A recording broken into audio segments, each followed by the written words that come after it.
Ela não viu nada, nenhum aviso, nenhum sinal. Só o oceano ao redor escuro, silencioso, imenso. A baleia nadava em grupo, como sempre fez.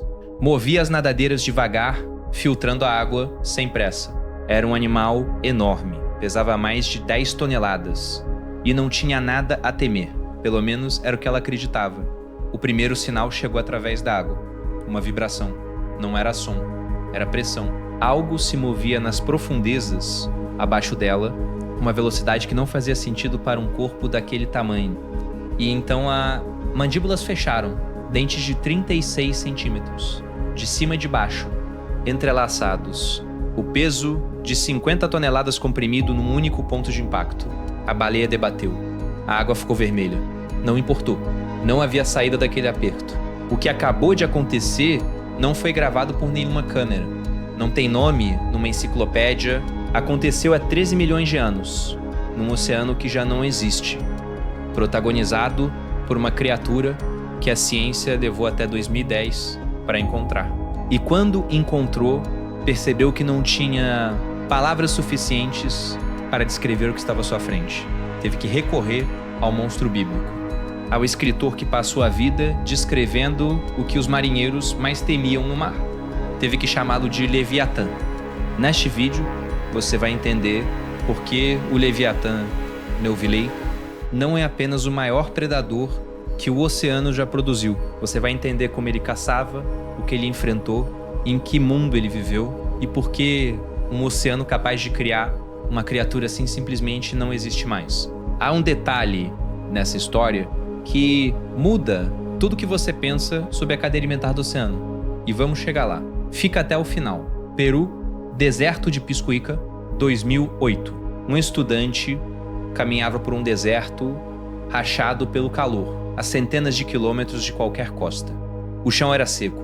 O ar queimava, era um lugar onde não havia nada, até que ele viu algo saindo da rocha. Um crânio enorme, com dentes que não pertenciam a nenhum animal que a ciência conhecia. Não porque fossem de uma espécie desconhecida, mas porque estavam nos dois maxilares, superior e inferior, ao mesmo tempo. Isso não existe em nenhum cetáceo moderno. O fóssil foi publicado em 2010. Os cientistas chamaram o animal de Leviatã Melvillei. Leviatã, do hebraico, o monstro bíblico que engolia navios. Melville, em homenagem a Herman Melville, o escritor que passou a vida descrevendo o que os marinheiros mais temiam no oceano aberto. 2 nomes, os 2 merecidos. O lugar onde o crânio foi encontrado era, há 13 milhões de anos, o fundo de um mar quente e raso. O deserto era o oceano. A rocha era sedimento marinho. E aquele animal estava lá dentro, esperando. Mas, para entender o Leviatã, você precisa entender o oceano em que ele viveu. Porque esse oceano não se parece com nada que existe hoje, o Mioceno.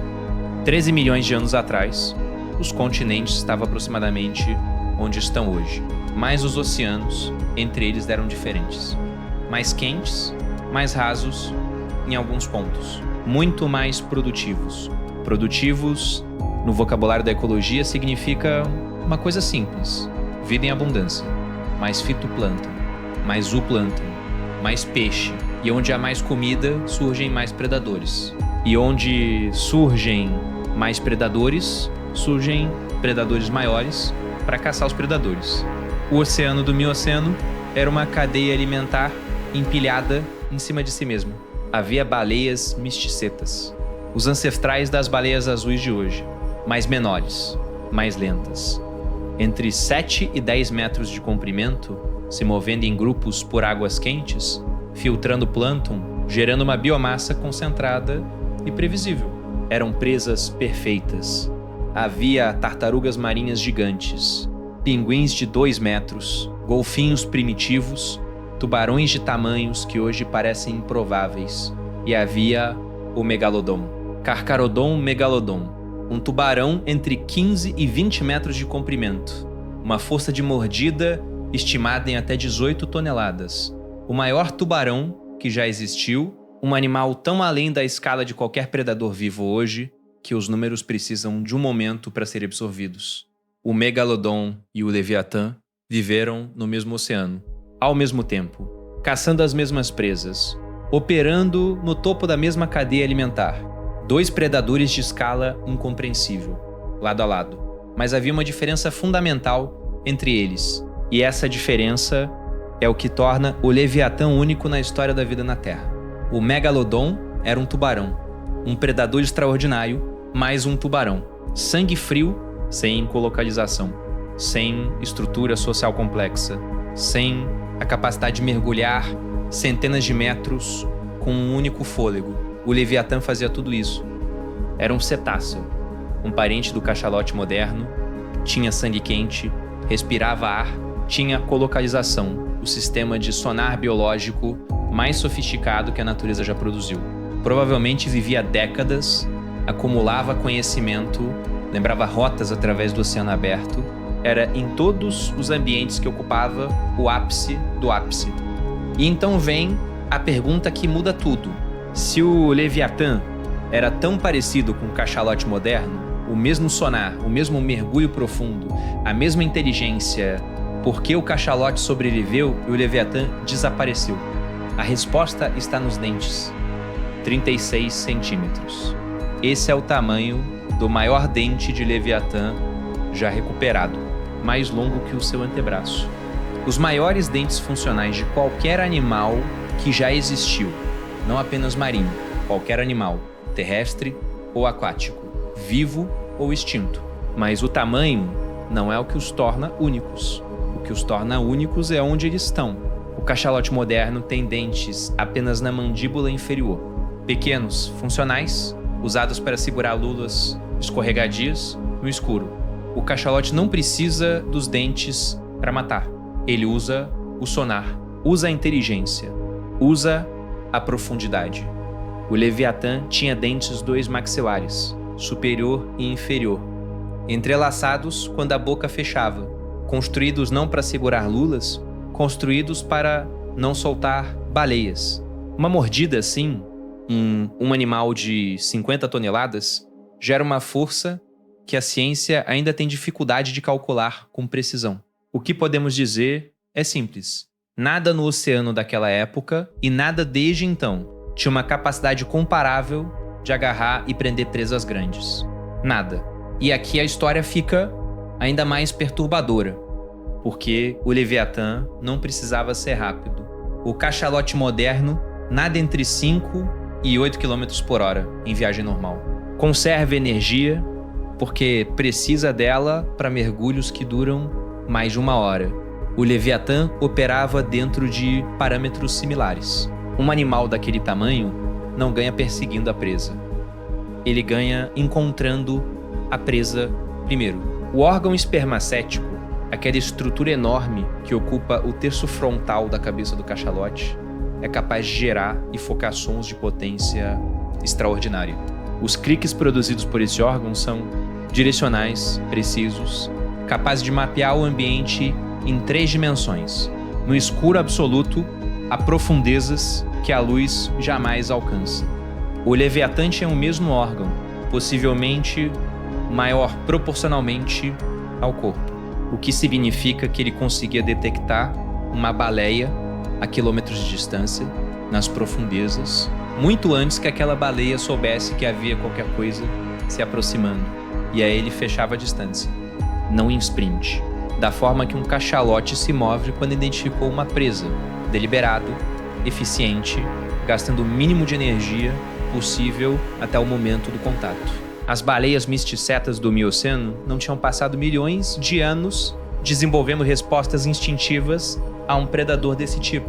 Eram ecologicamente ingênuas ao que estava chegando. Quando o Leviatã atacava com os 2 maxilares, dentes superiores descendo, dentes inferiores subindo, entrelaçando a mordida, fechando em torno de qualquer parte da presa que tocasse primeiro o flanco, as costas, a base da cauda. A presa podia se debater, podia rolar, podia tentar mergulhar ou subir, não importava. Os dentes estavam entrelaçados, e os músculos da mandíbula de um animal de 50 toneladas não podem ser quebrados por luta. O que acontecia depois era apenas uma questão de tempo. Sabemos disso porque o fóssil lembrou. Ossos de baleias misticetas do Mioceno foram encontrados com marcas de mordida, espaçamento e profundidade compatíveis com os dentes do Leviatã, um animal que deixou sua assinatura nos ossos da presa. O oceano guarda o que caçou nele, mesmo quando o caçador já se foi. Se você está chegando até aqui nesse vídeo, você é exatamente o tipo de pessoa que vai adorar o próximo. Histórias que a ciência ainda está tentando entender completamente. Subscreve e ativa o sino para não perder nada. Agora para, porque há algo que quase nunca é mencionado quando se conta a história do Leviatã. Algo que reinterpreta tudo que acabamos de ver. O Leviatã e o cachalote moderno são primos, partem do mesmo ancestral, têm a mesma arquitetura básica, o mesmo sonar, o mesmo órgão espermacético, a mesma capacidade de mergulho profundo, a mesma inteligência. A diferença entre eles não é genética no sentido profundo, é uma decisão evolutiva. O cachalote foi na direção da precisão, dos dentes pequenos, da lula no escuro, da profundeza extrema, de caçar presas relativamente pequenas com inteligência absoluta. O Leviatã foi na direção oposta, manteve tudo que o cachalote tem, mas adicionou os dentes de ambos os maxilares. Os dentes que só fazem sentido para um único propósito: caçar baleias. Duas linhagens, mesma origem, destinos completamente opostos. E aqui está a parte que muda tudo. O cachalote sobreviveu. O Leviatã não. Não porque o Leviatã fosse menos eficiente. Ele era o predador mais letal que o oceano já produziu. Mas porque ele era perfeitamente construído para um mundo que começou a desaparecer. Por volta de 14 a 12 milhões de anos atrás, as temperaturas dos oceanos começaram a cair, não de repente, gradualmente, mas de forma consistente e significativa. O resfriamento do Mioceno. Os mares quentes e produtivos que tinham sustentado toda aquela diversidade absurda de vida marinha gigante começaram a mudar. As correntes se deslocaram, a produtividade caiu. As baleias misticetas das quais o Leviatã dependia não eram alvos estáticos, elas se moveram, elas seguiram a produtividade, elas se adaptaram. E o Leviatã era especializado demais para seguir.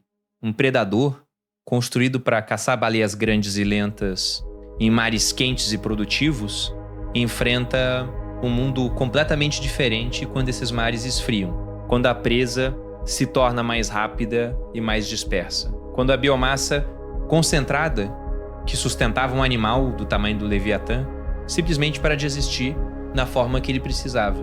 O cachalote resolveu esse problema indo ainda mais fundo, especializando em lulas de água profunda, que existem em quantidades enormes, independente da temperatura da superfície. Trocou as grandes presas pelas presas confiáveis, trocou os dentes pelo cérebro. O Leviatã não fez essa troca. Ele era o que o oceano conseguia construir quando tudo estava a seu favor. E quando o oceano mudou, a especialização que o tornava imbatível se tornou sua sentença. O paralelo é exato com os Milodon, o tigre-dente de sabre. Dois animais, eras diferentes, a mesma história. Perfeitamente construídos para um mundo que desapareceu sob seus pés. Incapazes de seguir para o que veio depois. Os gigantes do Mioceno não morreram porque falharam. Eles morreram porque o oceano deles morreu primeiro. O Megalodon sobreviveu ao Leviatã por alguns milhões de anos. Chegou o Plioceno e, então, desapareceu também.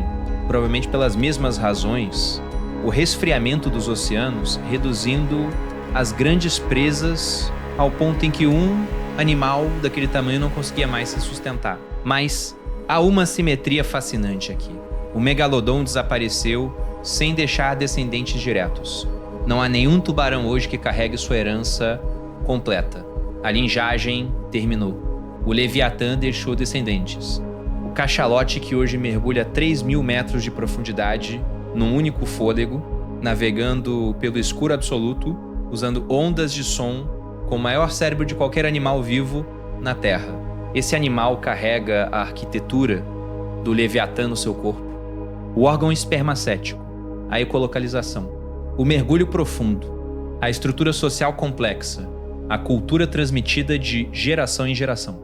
Tudo herdado, tudo refinado ao longo de milhões de anos, a partir de algo que já era extraordinário. O cachalote é o que sobreviveu. O Leviatã é o que o oceano era capaz de construir antes da mudança.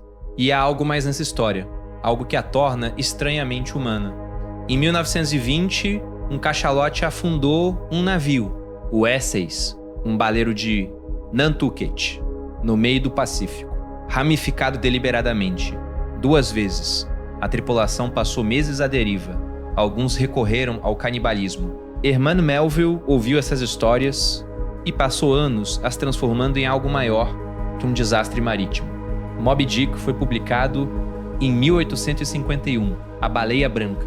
O Leviatã, a coisa no oceano que não podia ser derrotada, que perseguia homens pelo mundo, que existia na fronteira entre a natureza e algo mais antigo e mais estranho do que ela.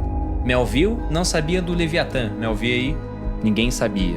O fóssil estava sentado num deserto peruano há 13 milhões de anos, esperando um estudante aparecer 150 anos depois. Mas Melville entendeu algo que o registro fóssil viria a confirmar, que o oceano já conteve algo digno desse nome.